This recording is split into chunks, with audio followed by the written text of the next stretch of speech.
It is time now for DMs from Donks. And there's the donk.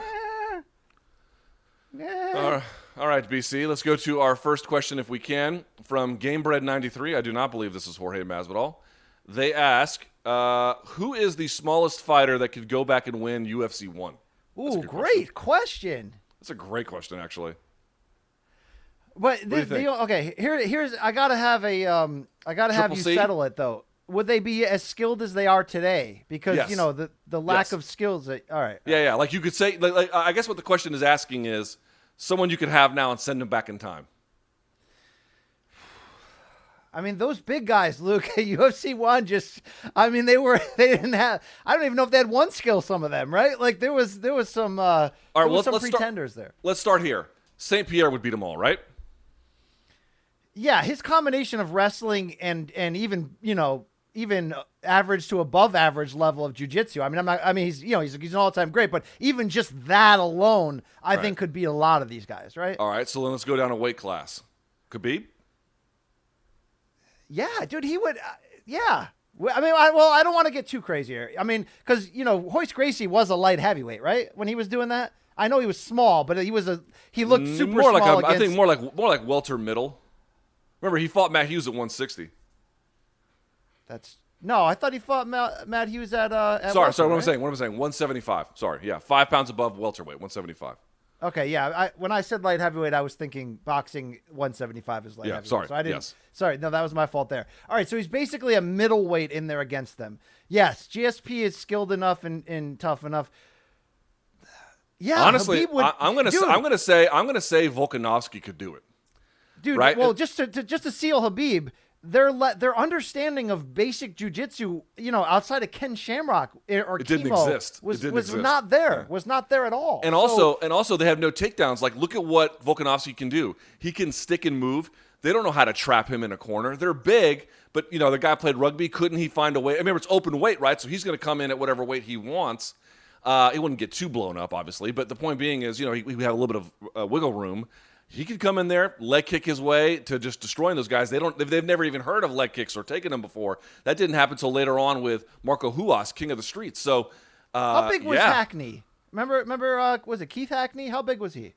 He was a 200-pounder plus. All right, and he also looked tiny in there against some of these guys. We do have to remember that. I mean, if you try out a guy, okay. Here's the thing: there was Emmanuel Yarborough, that big 400, 500-pounder, the sumo guy.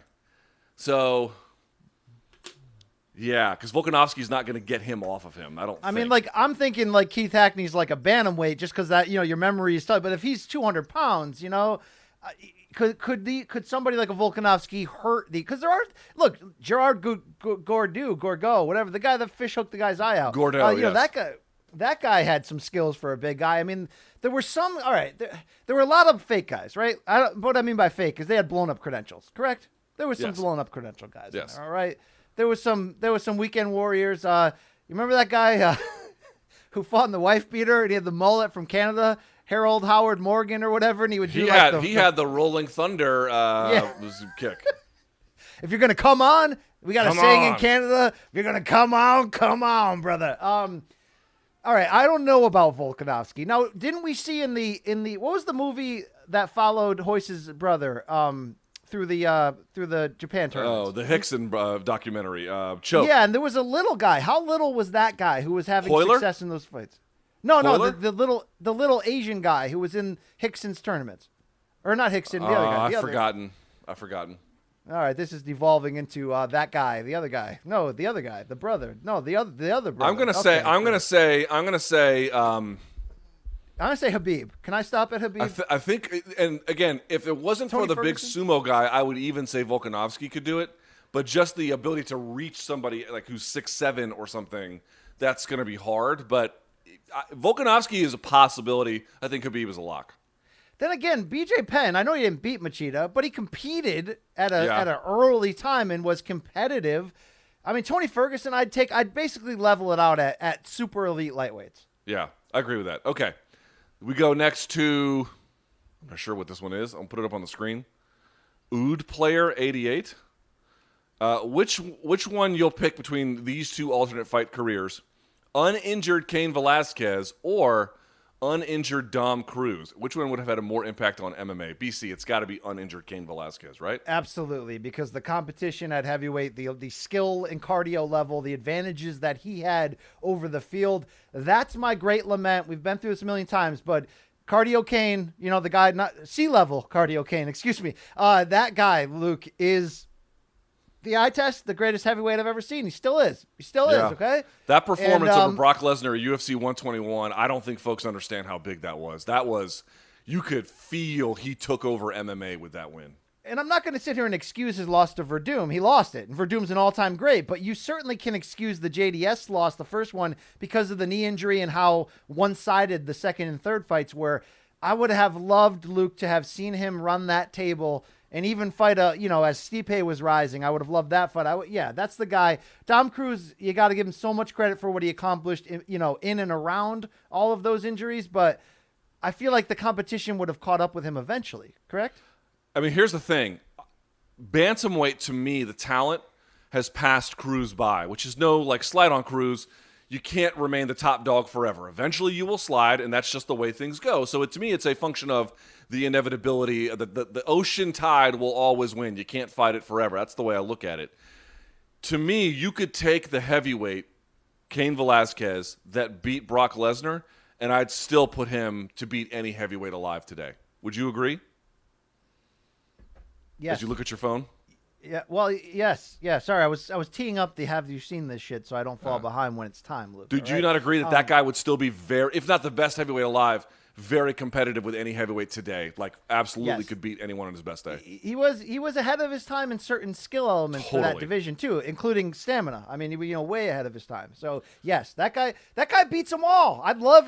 Good God, but I'd love to see prime heavyweight DC against prime Cain, and according to DC, Cain wins that every day of the week. But Cain's the guy. Send all your letters to morningcombat@gmail.com to complain, but Cain's the heavyweight guy all time. I'm sorry, he is. It is. And I'll never forget after he beat Brock Lesnar, the next headline on Monday was torn labrum from Cain, torn rotator cuff. And I was like, buddy, you going to have some problems. And that was just the beginning of them. Okay. And by the way, I still would have liked to see what it had looked like if Ngannou didn't get him in 24 seconds. I know you can't excuse that loss, right? He got sent to hell. Sure. And I know his knee gave out too, but I, again, would have loved to see what that fight would have looked like. And he probably would have got a title shot if he won it. So it's wild, Luke. It's wild. All right.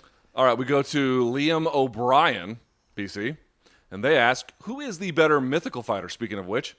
Level Cain, TRT Vitor, Patient Gaethje, or Gracie Black Belt Randamie? I don't know, man. Gracie Black Belt Randamie is a force. And what's the end of the question? Up against next matchmaker? What the hell does that mean? No. They just ignore that. Ignore that. It's supposed to end at Randamie. They fucked this up. Jay, so who's the better mythical fighter? Level Cain, TRT Vitor, Patient Gaethje, or Black Belt Randamie? The answer is TRT Belfort. That superhero from 2013, that chemically built and induced legend. I mean, look, that 2013 Vitor Belfort is Barry Bonds in 2001 hitting 73 home runs. That guy is a freak of friggin' nature, and I love that he combined it with the frickin' mohawk and the crazy look in his eyes. Luke, you can't. There's not enough hyperbole for me to talk about how nasty those spinning knockouts were. Go back and watch the tape on the Rockhold one. That's the tightest spin. If that was figure skating, that's the tightest ass spin to land a strike that hard. And he did that against Dan Hendo, Bisping, and Rockhold. That's the greatest year in Luke, we could do this one day. We could fill a whole podcast debating the greatest calendar years for one fighter in MMA history.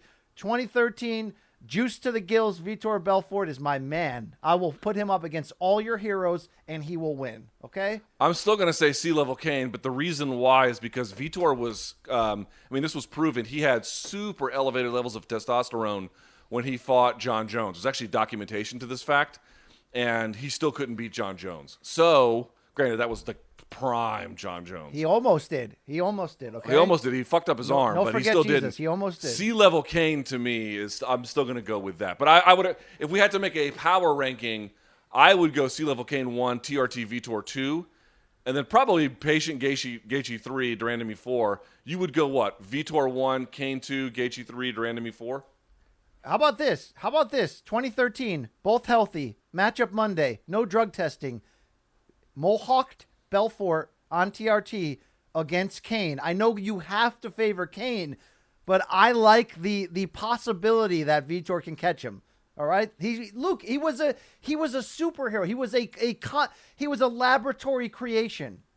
You're treating him like he was Bane from Batman, like he was born in the darkness. Watch the freaking fights; they're like a minute each. Believe me, I was there. I was there. I'm just simply telling you. First of all, he didn't have a mohawk. He had like 5 haircuts at once. He had like a mullet, a mohawk, like a faux hawk in certain places. I mean, he had a lot going on over there. There were different time zones and different. There was a lot going on there. I agree. He was very, very much a force to be reckoned with, but still, Level Cain gets my vote.